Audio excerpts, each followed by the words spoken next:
ఏం పేరే మీ? సికిందర్. మీది? గోపి. గోపియా? ఓకే. ఏడికి పోయి వస్తారు? కోపు నుంచి. కోపరా. ఎంత దూరం నడుచుకుంటూ పోతారు? నేను చూస్తా చాలా మంది సంచులు పెట్టుకొని అదో అడవికి నడుచుకుంటూ వస్తారంట. ఈ టైం లో కూడా అట్లా నడుచుకుంటూ వస్తారు, అంత కష్టపడుతారు ఎందుకు? ఎంత వస్తాయి మీకు అట్లా? పైసలు 200 రూపాయలు పడుతుంది. కిలోమీటర్లు నడుస్తారు అట్లా? 1 కిలోమీటర్ 2 కిలోమీటర్ల దూరం పోయి పని చేసుకుని వస్తారు. 200 రూపాయలు. 200. మరి ఇప్పుడు మన సీఎం ఎవరో తెలుసా మీకు? రవీందర్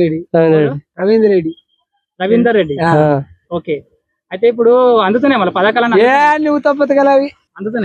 బియ్యం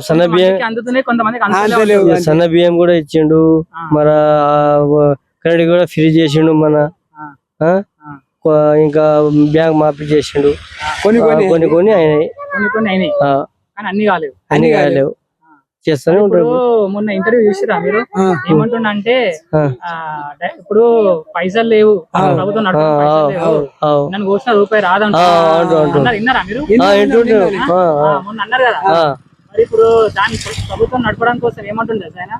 30 రూపాయలు ఉన్న బియ్యము 60 రూపాయలు చేస్తాను, అట్లా అన్ని రేట్లు పెంచేస్తా అంటారు. దాని మీద మీ అభిప్రాయం ఏంది? మళ్ళీ పెంచవద్దు, అట్లా పెంచవద్దు. బస్సు తీసేస్తుండు ఆల్రెడీ. బస్సు ఆల్రెడీ నష్టాలు పోయినా తీసేస్తుండు. ఆ పథకం ఎత్తేస్తుండు. మళ్ళీ దాంతో పాటు రేట్లు కూడా పెంచుతారంట. ఎందుకంటే మరి ప్రభుత్వం దివాలా చేసింది. ఇప్పుడు నడపాలంటే మొత్తం ఆదాయం వస్తలేదు. మరి ఇప్పుడు అది చేయాలంటే అన్నిట్లో రేట్లు పెంచాలంటుండు. మనం ఎట్లా బతకాలి? మేము ఎట్లా బతకాలి? మరి చెప్పండి మీరు. ఏం పెంచదు. కేసీఆర్ ఎట్లా చేసిండో అట్లా చేసుకోమను. 2.5 సంవత్సరాలు ఆడికేసి ఆకులు ఎట్లా రాలితే అట్లా రాలిపోతాడు. అంతేనా? అంతే అయిపోయారు. కేసీఆర్ మొత్తం 80 సీట్లతో వస్తాడు. కేసీఆర్ 84 సీట్లతో బయటపడతాడు. 84 సీట్లతో పడతాడు. అంతగానం రైతు బంధు తెచ్చిండు, కళ్యాణ లక్ష్మి ఇచ్చిండు, షాదీ మొబైల్ ఇచ్చిండు, ఒక మనిషి చేతి పోతే 5 లక్షలు బీమా ఇచ్చిండు, ఉపాధి హామీ ఇది గల 24,000 ఉపాధి హామీ పడ్డది. టక్క పడ్డాయి పైసలు. రైతు బంధు ఏలాకు పడ్డాయి. ఒకవేళ ఎత్తేసిండు. ఇప్పుడు మొన్న 1,00,000 రూపాయలు మాఫీ చేసిండు. గాడికి అయినాయి. మొన్న 15,000 చెప్పిండు, 6,000 వేసిండు. అంతే పథకం అంతా జీరో. 6,000 జీరో పెట్టేసి ఇప్పుడు 4 ఎకరాలకు రైతు బంధే పడలేదు. ఇల్లు కట్టుకురా? ఇల్లు ఏం వెనకటికి సొంత 6,000 ఏడ ఇంత గుడిసె చూపెడుతున్నా ఎవరికి రాలేవాడ. అంతేనా? రుణమాఫీ అయిందా మీకు?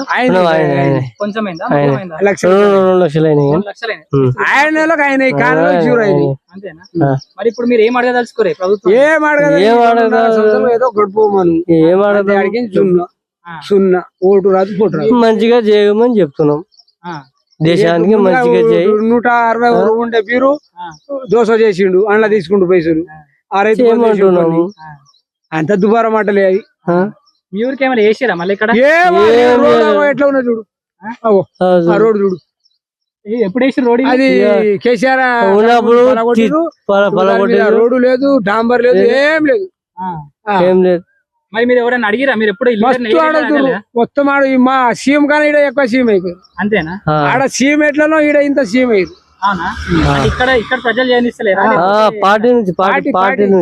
ఏ పార్టీ ఉంది? కాంగ్రెస్ ఉంది ఎక్కువ. ఇక్కడ కాంగ్రెస్ ఎక్కువ ఉంది. అయితే వాళ్ళు చేయనిస్తలేరు.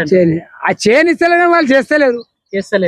అది ఆ సీఎం ఎంత ఉన్నదో ఆ సీఎం కన్నా మాత్రం ఎక్కువ సీఎం అయిపోయింది. అంతేనా? ఎవరు పని చేస్తలేదు అంటారు. ఏం మళ్ళా టీఆర్ఎస్ రావాలి పక్కా. మళ్ళీ అన్ని పథకాలు అంతాయి. రైతు బంధు, రైతు భరోసా, మళ్ళీ చచ్చిపోయిన 5 లక్షలు పింఛని టక అన్ని అంతాయి మళ్ళా. లేకపోతే మళ్ళా గంగల కలిపేస్తాడు. మళ్ళీ అట్లనే ఎవరు ఎండిపోతాయి, నీళ్ళు పిల్లాడు ఇకే మస్తు లాస్ అయిపోయా. లారీ ఆయన ఉన్నప్పుడు అమ్దానగా మన అంతరం గేటు తాకినాయి. ఇప్పుడు తాకుతున్నాయా? ఈ రెసిపీలో ఏం తాకుతున్నాయా? పరిపాలన రవీంద్ర రెడ్డి 2.5 సంవత్సరాలు ఉన్నాయి కదా. 2.5 చాలా మునిగిపోతాం కదా. ఇంకా మునిగిపోతాం. మరి ఏమంటారు దాన్ని? ఎట్లా ఆపుదాం అంటారు? వానికి కూడా పడతారు. వానికి కూడా పడతారు. మంత్రులు లేరా? ఏం చేస్తారు ఇప్పుడు?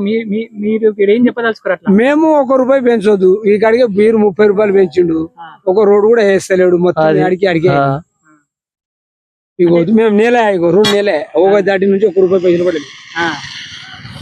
రూపాయలు కూడా ఏం లేవు. బంద్ చేసిండు. ఇంకా బంద్ అంట. మరి ఎట్లా మరి వారం ఎట్లా బతారు మళ్ళీ ఏం చేయాలి మాకు అదే మాట్లాడుకుంటూ వస్తున్నాం, నువ్వు మా కెమెరా తీయమని తీస్తున్నావు.